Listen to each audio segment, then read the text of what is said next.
I'm Mark, this is my November review for Sagittarius Sun sign and Sagittarius rising. We start the month with several quite difficult aspects. The Sun is in your 12th house at the moment, makes an aspect to Uranus, so there could be things that come up through the unconscious. There could be realisations or sudden flashes of thought that come up. These could also be mirrored on the outside world because Uranus is in your 6th house of your daily routines. So there could be things come up, events or changes in schedule that have to be made, or health issues. These need to be thought about because there's some parallel here with what's happened on your unconscious mind. Venus makes an opposition to Chiron, the healing planet, so there's a chance to heal an old wound. This could be related to a rejection, maybe from a friend or from children. But this can be brought up now and this can be healed and let go of. The other aspect is Mercury. Now Mercury's still retrograde, so communication isn't good at the moment. Misunderstandings happen. This is square to your Saturn in the 2nd house, finances. So it's not a good time for negotiations or to sort out finances. It's better left to later on when Mercury turns direct on the 3rd. So by the 4th, everything should be going a lot better. Then you can attend to these matters. Great news on the 6th. Jupiter and Pluto come together and they're both moving direct in your financial house, 2nd house.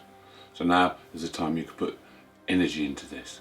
You can sort out your financial situation. You can work towards making more money. You just got to be very careful because these planets can be a bit obsessive. You can get obsessed with money or power and you don't want that to happen. This is about self-betterment. This is about self-worth as well as just making money. So you need to work closely with these planets and better yourself in whatever way you feel fit. Also, that can help you with your self-esteem, your confidence. Jupiter's about creating opportunities. Pluto's about bringing things up from the unconscious. So you can use all your skills now to push yourself forward.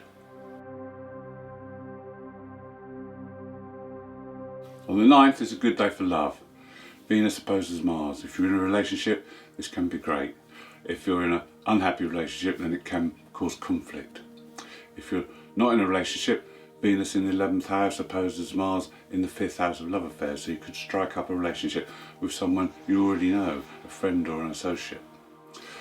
The Sun is in the 12th house, and it's aspected to Neptune, so on this day it's very imaginative, very creative, but it's an inward journey. This is when you can get in touch with the spiritual side of things and the creative side of things. It could give you fantastic insights as well. It's a good day to meditate. On the 12th, Mercury moves into the 12th house and immediately opposes the Black Moon Lilith. Now the 12th house represents our unconscious. Mercury is the mind, so this is a time when you can get in touch with your unconscious mind. The Black Moon is about our primal forces and energies, so you can make some discoveries here as to what motivates you. There may be negative thoughts come up, but you need to dispel them, push them away, and try and look for what drives you.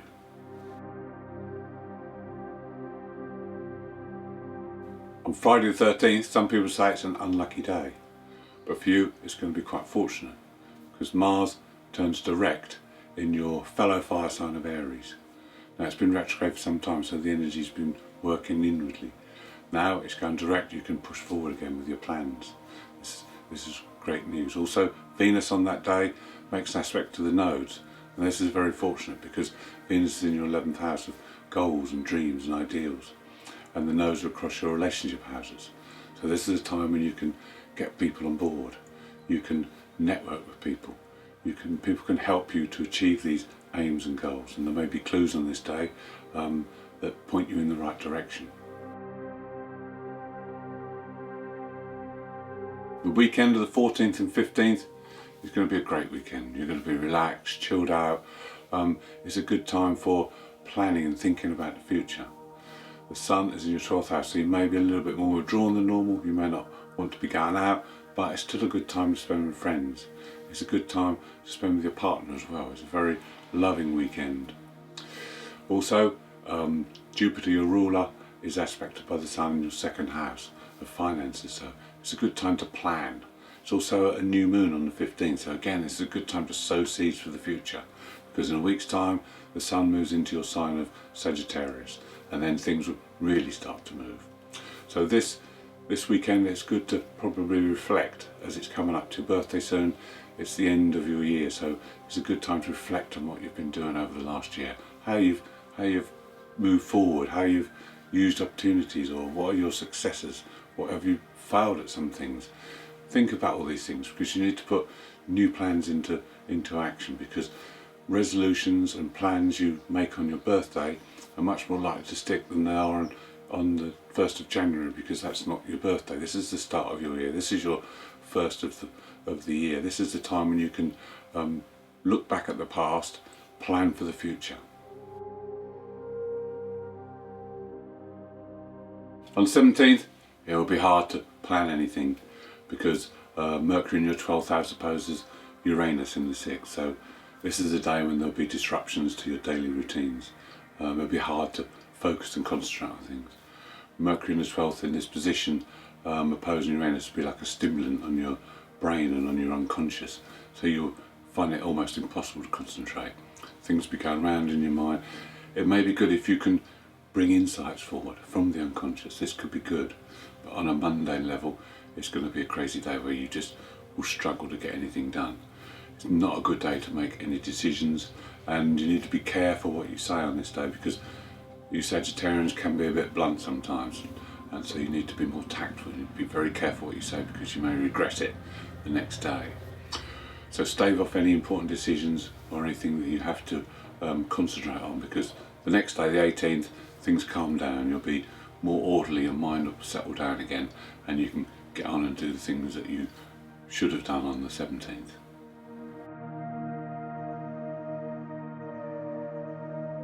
On the 19th, it's a good time to reevaluate your relationships, not necessarily your close personal relationships, but the wider sphere, your friends, your acquaintances, your colleagues. Have a look, see how you sit with these. How much self-worth do they give you? And you need to look at responsibility as well. How much responsibility do you take on with your friends and colleagues? These are things you need to be looking at, because you may need to make adjustments and alterations in how you behave with people. This can all be done before Venus leaves the 11th house and moves into Scorpio on the 22nd. Also on the 22nd, the Sun moves into your sign, Sagittarius. And this is good news, because all the things you've been working on in the background can now be brought out into the open. This is when the spotlight will be shone on you. On the 24th, you may catch yourself daydreaming or fantasizing. It's a great day for creative imagination, music, poetry, all those type of things. It's also a great day of getting in touch with the more spiritual side, and perhaps meditating. On that day as well, Venus will increase your desire. You'll have Venus opposite the black moon Lilith. This is when your desires will come up from the unconscious. You'll maybe have feelings and fantasies that you didn't even realise you had. The black moon is your shadow side, so these primal energies will be shifting, and they could come up into your unconscious, because Mercury is in that 12th house. On the 26th, it could be a day when you're feeling emotionally quite sensitive. The Sun makes a trine aspect to Chiron, the healing planet. Chiron can shine a light on a wound or a past hurt. This is something that you may be able to heal today. Could be related to your creativity, could be something related to your children or your childhood. Something that comes up today can be healed. Chiron and the Sun work very well together. So let this come out, heal it, and let go of it. Between the 27th and the 30th, there'll be a lot going on in your mind, a lot of unconscious thinking. You need to sort things out in your own mind, in your own head. You've got Venus and Mercury both in the 12th house, and they're both aspecting 4 of the big planets. So this is a time when you're going to need to make internal changes. You're going to have to work things out in your own head before you can put things into practice. You need to ask yourself questions. What do I want? There'll be issues around your daily routines. There'll be issues around money, around power, and around control. You need to work all these out in your own mind. It's a good time to spend alone so you can think about these things, because there'll be things that come up from your unconscious that you may not have been aware of, but you need to shine a light on these so that you can see whereabouts you are and where you want to be in the future.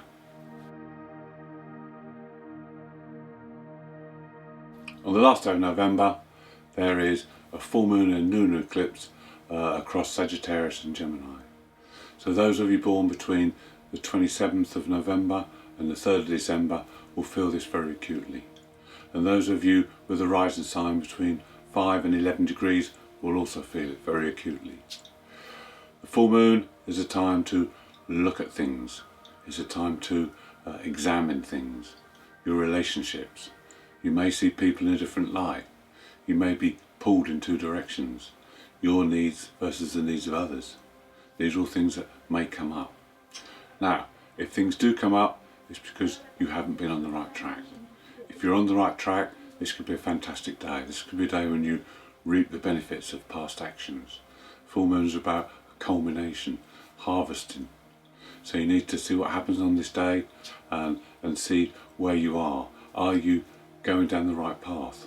Are you falling down that same old hole? If so, you need to change your path.